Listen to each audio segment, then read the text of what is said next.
Saya sudah bersama dengan Bang Aji, Bang Hendy Satrio, dan juga Prof. Burhan. Kita boleh ke Prof. Burhan terlebih dahulu. Prof, angka yang sudah masuk, suara masuk saat ini berapa, Prof, dari sebaran indikator? Sudah 62,70% dari 3.000 responden. Memang sampel yang kami tetapkan cukup besar karena untuk mengantisipasi hasil jikalau paslon 02 itu selisihnya hanya tipis di atas 50%. Tapi kan data ternyata menunjukkan kemenangan besar ya paslon 02, dan karenanya sampel 2000 TPS sebenarnya sudah cukup untuk bisa memprediksi hasil akhir quick count hari ini. Nah, dari data kita temukan memang Prabowo Gibran unggul hampir di banyak wilayah ya, kecuali di Aceh. Di Aceh kemungkinan besar seperti survei yang kami temukan awal Februari, pasangan Amin unggul telak kisaran 80%, dan itu terkonfirmasi baik di exit poll kami maupun quick count hari ini. Meskipun datanya belum 100% ya dari TPS di Aceh, tetapi sepertinya nyaris tak terkalahkan Amin di sana. Yang kedua adalah kita masih menunggu, data masih kurang lebih separuh dari TPS yang kita datangi sebagai sampel di Sumatera Barat, tetapi ada indikasi ya pasangan Amin juga unggul di Sumatera Barat. Kemudian yang masih cukup seru itu adalah DKI Jakarta, karena selisihnya hanya kurang dari 1% antara paslon 02 dengan paslon 01. Tipis sekali. Tipis sekali. Nah, di luar itu Prabowo Gibran unggul, bahkan di wilayah yang kita tahu sangat merah ya, yaitu Jawa Tengah maupun di Bali ya. Di Bali kita masih perlu menunggu karena sampelnya juga tidak cukup besar, baru 34 dari 47 TPS terpilih di Bali yang sudah memberikan data ke sistem kami. Nah, per hari ini ada indikasi Prabowo Gibran unggul di Bali, dan itu luar biasa karena survei terakhir memang ada indikasi kenaikan Prabowo Gibran, tetapi banyak yang tidak mengira, termasuk saya, bahwa Prabowo bisa menang di kandang banteng. Jangan lupa, waktu Pak Jokowi unggul didukung dengan PD Perjuangan, di wilayah ini kemenangannya 99%. Dan sepertinya dengan approval rating di Bali kepada Presiden Jokowi yang 99,5%, efek Pak Jokowi lebih menjelaskan ketimbang dominasi partai. Angkanya masih erat sekali ya, Prof? Erat sekali. Jadi memang kita bisa simpulkan hari ini kemenangan Presiden Jokowi. Ya. Terlepas dari apapun sebabnya, efek bansos, efek personality, efek approval rating, tetapi hari ini yang menang secara formal adalah Prabowo Gibran, tetapi yang menang secara simbolik adalah Joko Widodo. Oke, itu versi dari indikator. Kita menuju ke LSI DNIJA, angka yang sudah masuk, suara yang sudah masuk dari sebaran TPS, ada sekitar berapa TPS yang disebar respondennya? Kalau kita mengambil 2000 TPS ya, 2000 TPS atau 2000 sampel dari total kurang lebih sekitar 820.000 TPS ya. Jadi 820.000 TPS kita mengambil 2000 TPS, dan 2000 TPS itu sebetulnya sudah oversampling, sehingga memang data yang kita dapatkan dari hasil quick count ini kita yakin bahwa itu bisa mewakili ya. Walaupun sekali lagi bahwa ini adalah hasil dari quick count, ini adalah hasil perkiraan atau hasil pendugaan terhadap dukungan masing-masing kandidat. Dari data yang sementara ya per saat ini sudah masuk kurang lebih sekitar 81,7% ya, 81,7% data masuk.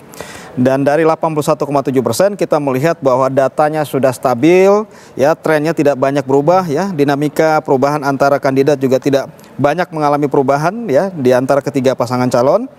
Kemudian kita lihat juga memang kalau kita lihat secara zonasi, jadi kita membuat 10 zonasi. Zonasi ini menghitung dari karena kita menghimpun beberapa wilayah, misalnya Sulawesi, beberapa provinsi di Sulawesi kita gabung menjadi satu, jadi totalnya kurang lebih sekitar 10 zonasi. Dari 10 zonasi, rata-rata data masuk sudah di atas 60%, 70% ya.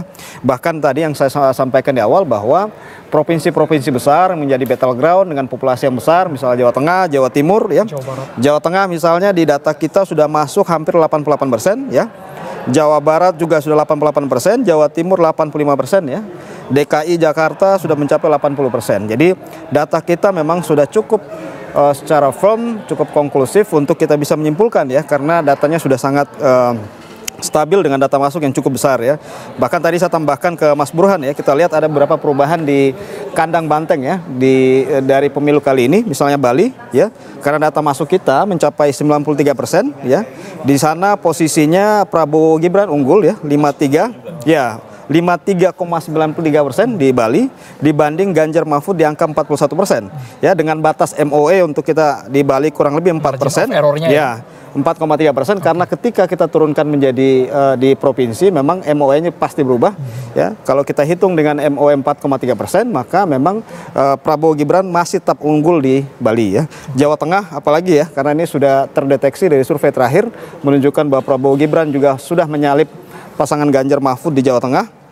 Sehingga dengan hasil ini kita lihat hanya beberapa wilayah saja yang memang ada kandidat lain atau paslon 01 yang unggul ya, misalnya Sumatera Barat, kemudian Aceh.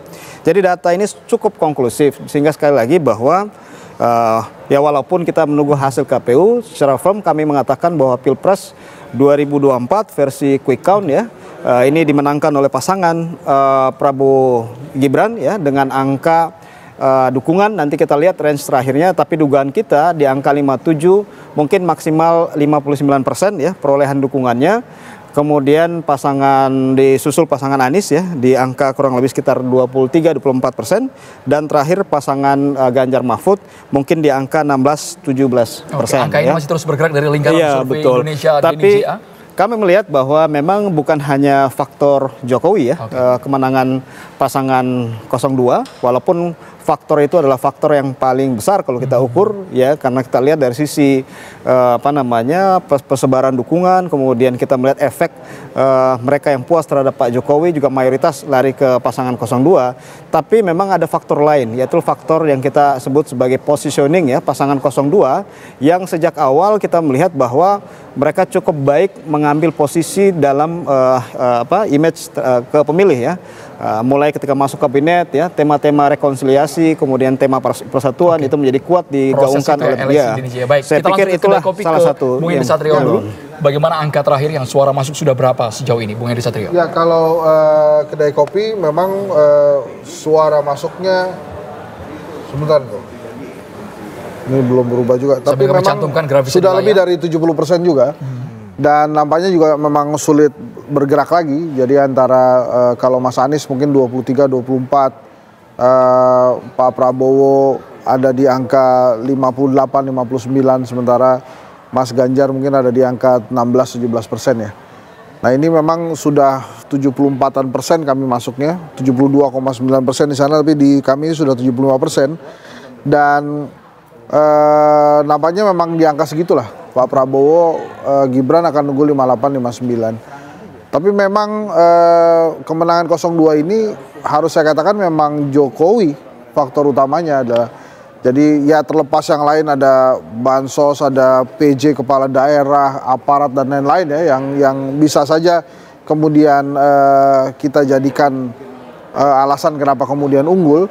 Tapi faktor Prabowo plus Jokowi ini memang mendominasi gitu.